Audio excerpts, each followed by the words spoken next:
Hi, welcome back to the Political Beat at lfpress.com. I'm Pat. This is Chip. We cover City Hall here in London, Ontario, Canada. And in case you don't recognize him, this was the newsmaker of the day on CJBK. Yeah, in case you don't recognize me from the radio show I was on. Actually, I think you've got that radio face that goes over so well. That's right. You know, I was going to ask you if you wanted to talk about writing scads of stories criticizing a politician, and then when he criticizes you, you then filing a libel suit against him. But I don't think anyone would ever be so audacious as to do that. So let's just move right into it's called having a thick skin if you dish it out. It's called a two-way street. Thanks very much. Yes, you wouldn't be referring to any paper down the road along the 401 with another mayor that's interesting, would you be? No, I wouldn't. Nothing specific. That wouldn't be right. But I will talk about the urban growth boundary, which is a very complicated issue that normal people who have normal lives don't know a lot about, but you do, and fill people in on not only what the urban growth boundary is, but what's going on with it right now. Okay, there's the boundary of the City of London. That's the political boundary. Within that boundary, there is another line arbitrarily drawn based on the expected needs of the city to grow additional land for residential, industrial, commercial. That inner growth line is called the urban growth boundary, and that was set a number of years ago. And beyond that, you cannot build anything. You cannot build anything. The city will not provide services or any of that sort of thing, or will not approve your development. That line has not been adjusted in a long time. However, a recent study done by the city in conjunction with the official plan update, which happens to every 5 years, indicates we have more than enough land for the next 20 years. And they agreed to that back in November. Now, just this week, Planning Committee had decided that it was going to hear from people that say, we want to extend that boundary, we want our property to be included in that growth boundary. And they heard from 26 property owners and public gallery. At the end of the day, the Planning Committee, and it's going to Council for final approval, said that in fact we want to hear from the industry. We want to sit down with them and talk to them and find out where the lines can be changed. Unfortunately, the planning staff says you can't change the lines. If you're going to put somebody in, you have to take somebody out. Right. So all of a sudden you could be increasing somebody's land value by putting them into developable land, but you could also decrease somebody's value by taking them out. I could see lawsuits occurring here. Could go to the OMB. It could get a little messy. So it's a little bit of an interesting kettle of fish for people like myself. And again, planning. Help me understand this exactly right. Planning Committee wants input from developers. Do I have this right? Yes, the people who are going to benefit from. So the developers are going to, who will benefit by getting their land put in, are going to be giving council their advice on whether or not their land should be put in. And I'll bet you they're going to say, put my land in, and you know what? It's going to increase in value, and I can develop it. And a regular Joe like me, who maybe doesn't really know what's going on, but owns some land, my land can get taken out, and I have no idea that the process is afoot, potentially. Well, potentially, but in fact, it seems ludicrous to put somebody in a conflict of interest whereby they could benefit from the decision that they're helping to make.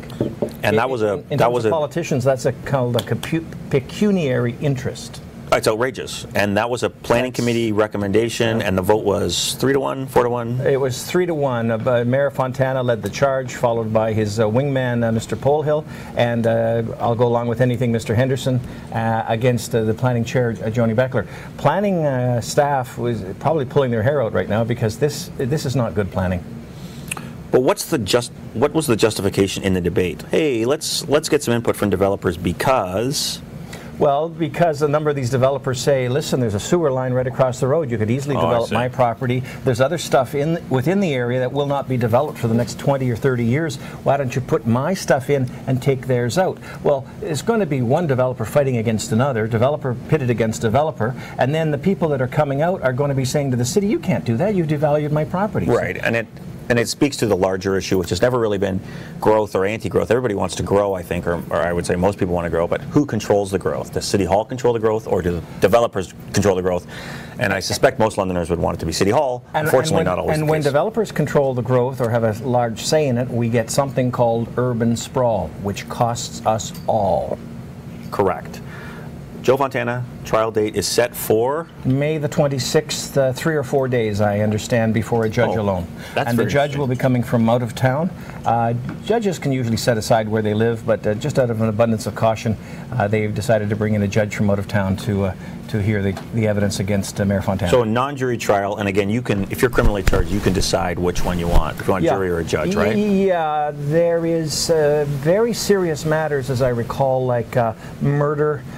There's no option. in there, it has to be a jury. But in terms of those things that aren't quite as serious, there's the Crown can elect to say we want to have a judge, a jury, or the defense. It's I covered courts for a long time, but it's not a given. There's a decision to be made. And what's interesting about the timing of it is, depending on what the resolution is, you could have some fairly capable challengers for mayor waiting until it's resolved before they make the pre-summer break announcement. Well, they'd have a nice month there to make the announcement before people kind of unplug for the summer and then come back for the race on Labor Day. Yeah, look at the options there. I mean, if in fact he is acquitted, then he will say no problem, and that would be pretty good timing for him. Some challengers would say, well, I'm not going to bother. Yeah. But others would still say, well, he was charged, and while he was acquitted, there's still an odor surrounding that whole thing.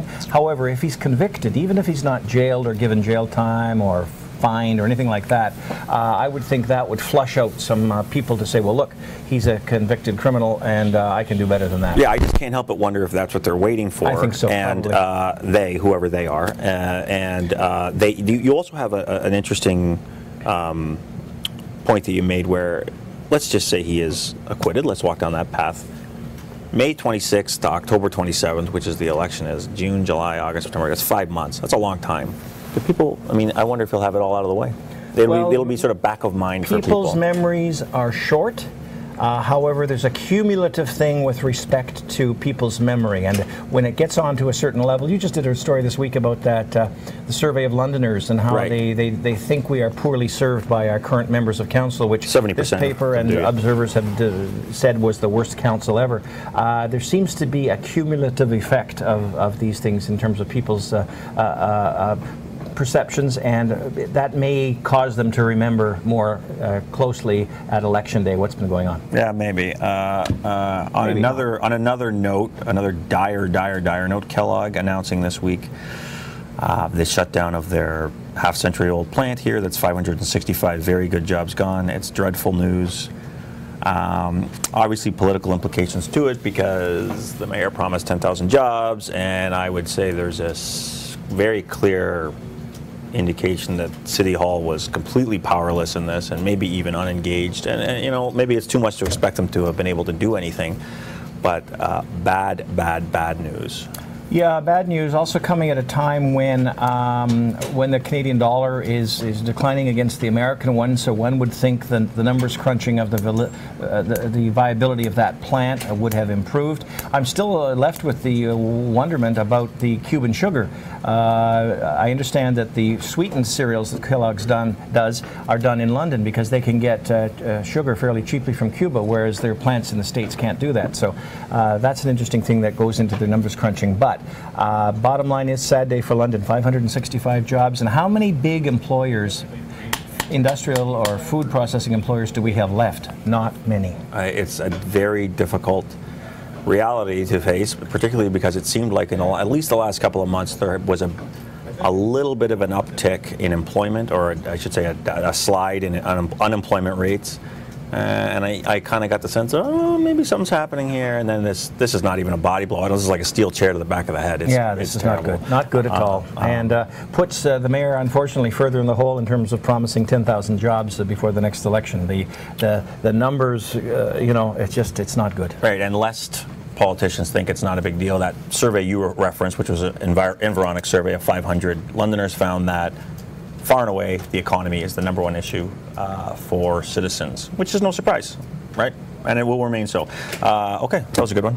For Chip, I'm Pat. Thanks for joining us, and we'll see you next time at lfpress.com.